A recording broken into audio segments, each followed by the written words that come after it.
Sinoli po ni Ma'am yan nung March 15. Bali, 1-1 po natin pinanawagan. Kaya ngayon niya lang po na-claim kasi kadadating niya lang galing Japan. OFW si ma'am.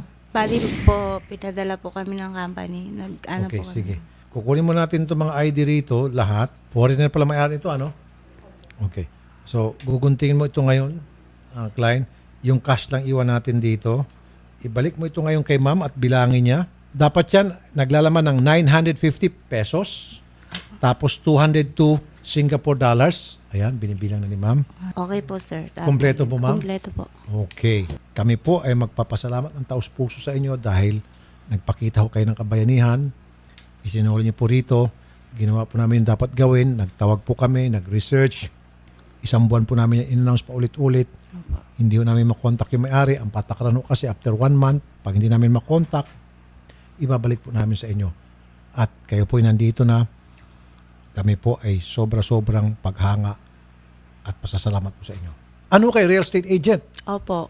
Sa anong binibenta Century niyo? Properties po. Sa ano po? Sa mga condo po. Tatanong ko, magkano ba isang kondo na binibenta Meron niyo? pong 4 million, may 2.3. Saan kayo nagbebenta ng kondo? Kagaya po nasa Japan, pinadala po kami. Pero ano po yun, sariling pamasahe, tapos nagre-reimburse lang po sa company. Ba't po kayo pumunta pa ng Japan?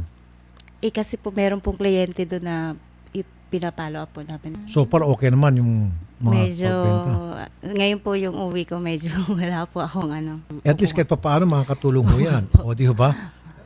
Yung $202 times 30 yan means That's 6,000. So, meron siya parang 7,000 lahat. Inilaan ng Diyos yan para sa Oo inyo. nga po. Tapos ibibigin sa church. Yung yung iba po, ko. Tapos, Ang bait naman ni ma'am. Maiyak tayo nito sa sobrang kabaitan niya. Nakaka-touch. Palakpakan mo si ma'am. sige pala Sana lahat ng mga ma'am katulad ni Ma'am Aloha. Ayan. nahiya nga po ako kasi nung una, kinukulit ako ng iba, yung mga kasama ko. Sabi niya, wag mo lang sole. Sabi ko, hindi pwede kasi kahit nung last month po na aalis ako, kailangan ko talaga ng pera. Pero hindi ko po talaga siya inano kasi sabi ko, sole ko sa ano. Dayak pa si ma'am. Naging emotional siya.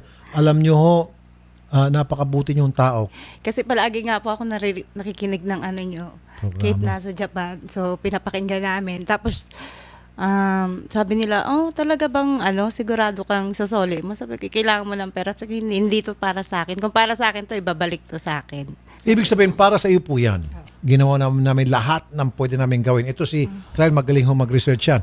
Wala ho, hindi umubra yung kagalingan sa pag-research. Pag meron dito sa amin na mabalita amin may gustong bumili ng kondo, i-refer po namin kayo. Promise. Salamat po. Iwan niyo po yung number niyo dyan sa kay Klein. Sige, i-advertise niyo na po yung inyong kumpanya. Okay lang po sa akin. Sige po. Ako po si Aloha de los Reyes. Sa real estate po ako. Willing po kayo bumili ng condo. Saan po yung mga location ng mga kondo? Ang binibenta location niyo? po namin is sa Makati at saka sa SM Bikutan, Okay. Azur North at saka Azur Pampanga po. Anong pangalan po ng inyong kumpanya? Century Properties po. Oh, kilalang company yan. Maaasahan yan. Okay. So, sa lahat nakikinig ho mapagkakatiwalaan po to si Ma'am Aloha sa inyo dyan kung gusto nyo bumili ng kondo, ba't ninyo po subukan to si Ma'am Aloha? Tulungan ho natin siya. Isa po siyang bayani. Gantihan po natin yung kanyang kabutihan. Ako na po mismo nagsasabi sa inyo, sino sa inyo dyan ang ilan ng kondo? 1 bedroom, 2 bedrooms, 3 bedrooms, maganda rin yung location. Ito po si Miss Aloha de los Reyes. Maraming salamat po, sir.